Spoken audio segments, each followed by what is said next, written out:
Artık bu çayı hak ettim.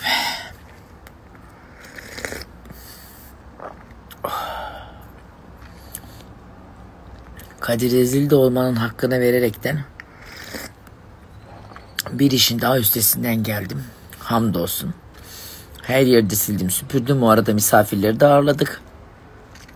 Her şeyi hakkıyla yapma gibi bir takıntım olduğundan. Ama bu süreçte bir kez daha iyi anladım ki çok güzel bir çevre, çok güzel dostlar, çok güzel komşular elde etmişim. Yani o günde, bugün de, her koşulda, her şartta, her yerde yanımda oldular. Büyük bir yükümü hafiflettiler ve neşeyle, huzurla, mutlulukla da çok güzel geçirdik. Helal olsun. Sizin de katkınız bu konuda çok. Çünkü siz de bu süreçte çok güzel mesajlar attınız. Ben de mutlu oldum. Sizin mutlu olduğunuza da ben sevindim. Birlikte olduğumuzu hissetmeniz de çok güzel bir şeydi. O yüzden tebrik ediyorum. Hep birlikte bunun da hakkından geldik. Hadi bakalım. Önümüzdeki maçlara bakacağız.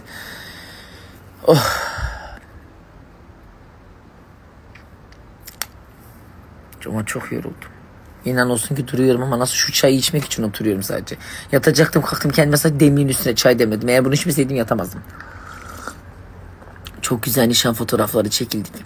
Harika oldular. Teker teker paylaşacağım sizinle sonra ara ara. Poz. Muazzam oldular. Sandık yine ekeceğim. Yemini bilerek açmadım ama maalesef hiçbir şey değişmedi. Dede yoldayken bana mesaj atmış. Dedim ki bu kesin gelecek, mesajın içine girmedim. Klasik hareketler dede. Ben bunu yer miyim?